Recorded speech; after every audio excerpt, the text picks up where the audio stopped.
जय शिवराय। छत्रपती संभाजीनगर जिल्ह्यातल्या ज्या शेतकऱ्यांनी खरीप 2022 साठीचा विमा भरला होता पिकांचा, त्यांना अद्यापपर्यंत विमा मिळालेला नाही ही वस्तुस्थिती आहे। या संदर्भामध्ये जिल्ह्यातल्या कुठल्याच पुढाऱ्यांनी राजकीय पक्षाने आवाज केला नाही।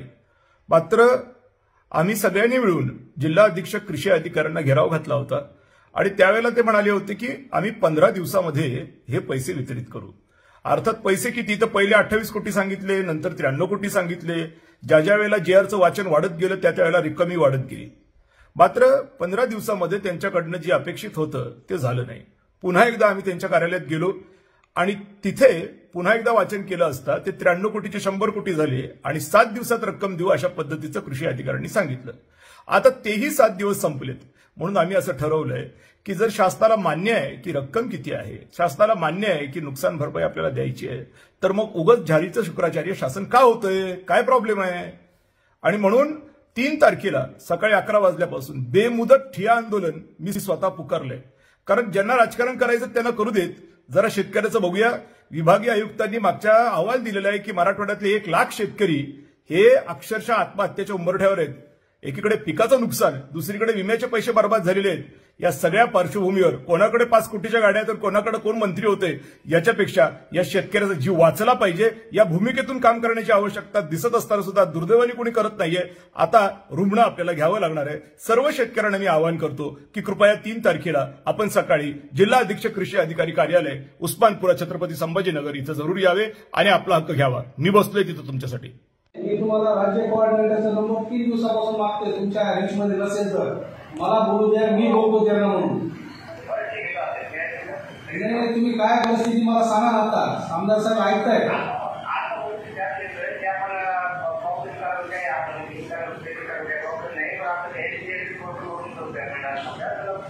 कांबळे, हे कांबळे तुझा हेल्थ रिपोर्ट काढू का? तुझा हेल्थ केअर रिपोर्ट काढू का? साड्या हेल्थ केअर रिपोर्ट पाहिजे ना तुला शेतकऱ्याचा।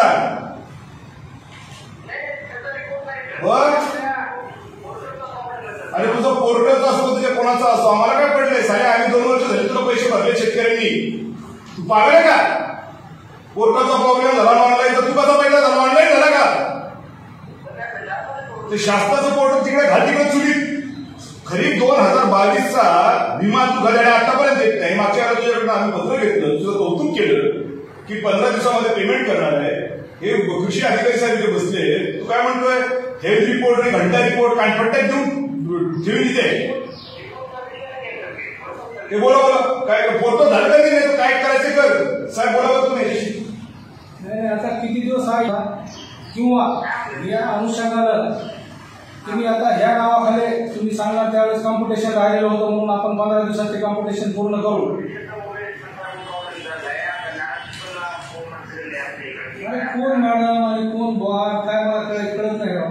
लोक आता हे प्रातिनिधिक स्वरूपामध्ये येतात आमदार महोदय, पण सगळ्यांच्या भावना घेऊनच येतात, त्यांची काही वैयक्तिक भावना नाही ती।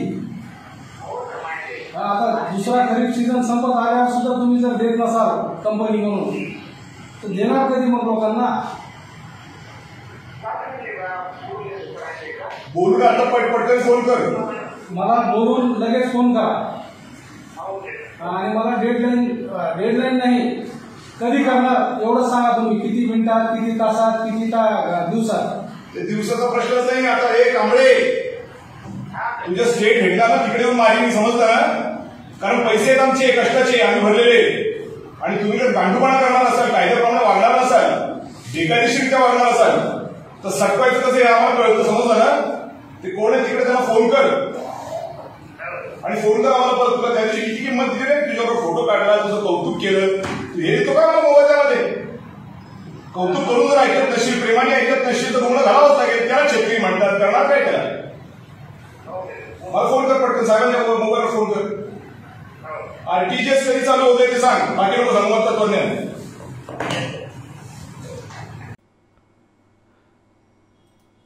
या 14 जिल्ह्यांमधील शेतकऱ्यांच्या खात्यात पीक विमा जमा होणार, जिल्ह्यांची यादी जाहीर झालेली आहे। नमस्कार मंडळी, स्वागत आहे तुमचं आपल्या पेजवरती।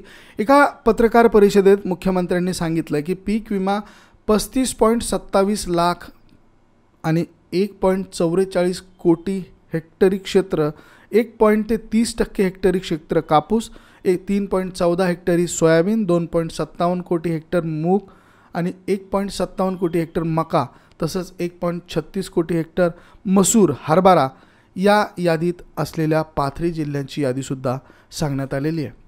तर मंडळी, यामध्ये अहमदनगर, अकोला, अमरावती, छत्रपती संभाजीनगर, बीड, बुलढाणा, चंद्रपूर, धुळे, रायगड, जळगाव, कोल्हापूर, लातूर, मुंबई उपनगर, मुंबई, नांदेड, नागपूर, नंदुरबार, नाशिक, धाराशिव, परभणी, पुणे, रत्नागिरी, सांगली, सातारा, कोल्हापूर, सिंधुदुर्ग या जिल्ह्यांचा समावेश करण्यात आलेला आहे. या 35 जिल्ह्यांचा समावेश करण्यात आलेला आहे. तर मंडळी, या कोणत्या गावांसाठी किती घोषणा करण्यात आलेली आहे, तसंच किती संक्षिप्त पीक विमा तुम्हाला जाहीर करण्यात आलेला आहे, हे लवकरच याची माहिती हे मिळणार आहे. आणि पीक विमा कसा मिळणार, कुठल्या गावांसाठी मिळणार, कुठल्या तालुक्यांसाठी मिळणार हे देखील सांगण्यात येईल. तर गावासाठी जाहीर केलेल्या यादीत जर तुमचं नाव असेल तर दुसऱ्या यादीत तुमचं नाव नक्की येईल. शेतकऱ्यांनी कोणतीही चिंता करायचं कारण नाही असं मंत्र्यांकडून सांगण्यात आलेलं आहे. तर मंडळी, या अपडेट जाणून घेण्यासाठी आपण निश्चितच आपल्या पेजला लाईक जरूर करावं. या 14 जिल्ह्यातील शेतकऱ्यांच्या खात्यात पीक विमा जमा होणार आहे. पात्र जिल्ह्यांची यादी समोर आलेली आहे. नमस्कार मंडळी, स्वागत आहे तुमचं आपल्या पेजवरती.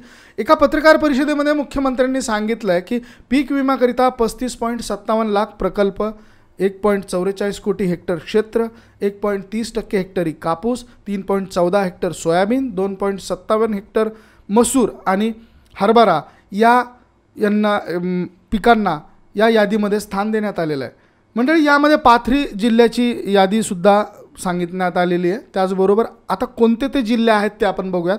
यामध्ये अहमदनगर आहे, अकोला आहे, अमरावती आहे, छत्रपती संभाजीनगर आहे, बीड आहे, बुलढाणा आहे, चंद्रपूर आहे, धुळे आहे, रायगड आहे, जळगाव आहे, कोल्हापूर आहे, लातूर आहे, मुंबई उपनगर आहे, मुंबई आहे, नांदेड आहे, नागपूर आहे, नंदुरबार आहे, नाशिक आहे, धाराशिव आहे, परभणी आहे आणि पुणे, रत्नागिरी, सांगली, सातारा, कोल्हापूर, सिंधुदुर्ग असे 35 जिल्ह्यांचा समावेश करण्यात आलेला आहे. तर मंडळी, यासाठी जी लिंक देण्यात आलेली आहे ती आपण व्हिडिओच्या खाली डिस्क्रिप्शनमध्ये मेन्शन केलेली आहे.